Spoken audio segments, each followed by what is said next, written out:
Soft হয়েছে।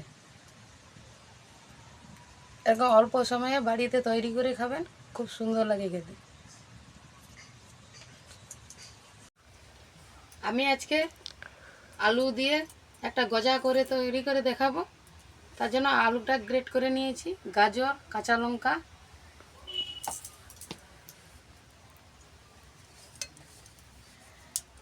দিয়ে দেবো ভাজা মশলা, ধনে, জিরে আর শুকনো লঙ্কা একসঙ্গে গুঁড়া করে রেখেছিলাম, দিয়ে দিচ্ছি। হালকা করে একটু হলুদ গুঁড়ো দিয়ে দেবো কালারটা আসার জন্য। সিদ্ধ করার সময় নুন দেওয়া ছিল, অল্প করে নুনটা দেব।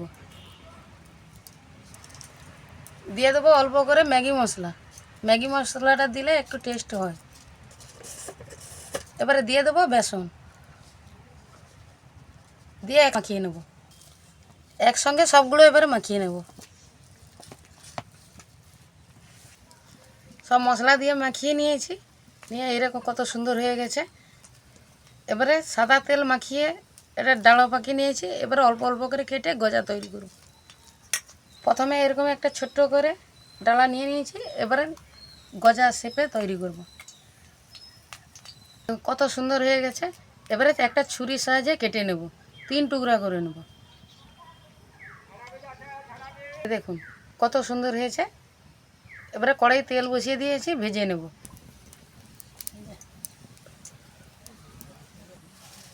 এই যে গজা শেপে সব করে নিয়েছি, এরকম করে সবগুলো তৈরি করে নেব। এগুলো এবারে কড়াইতে তেল বসিয়ে দেবো, দিয়ে ভেজে নেব। তেলটা বেশি গরম থাকলে দেবে না, হালকা গরমে দিতে হবে এগুলো।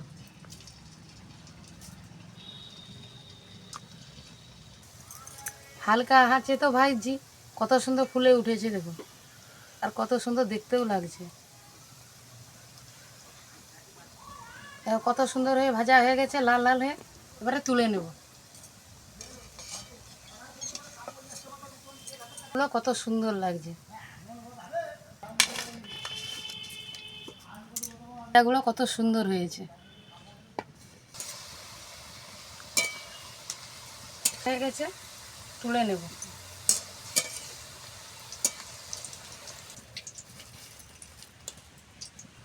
কত অল্প জিনিস দিয়ে কতগুলো গজা তৈরি করে নিলাম, দেখে কত সুন্দর হয়েছে গজাগুলো। একটা কেটে দেখাচ্ছি, ভিতরটা কত সফট হয়েছে। এরকম অল্প সময়ে বাড়িতে তৈরি করে খাবেন, খুব সুন্দর লাগে খেতে।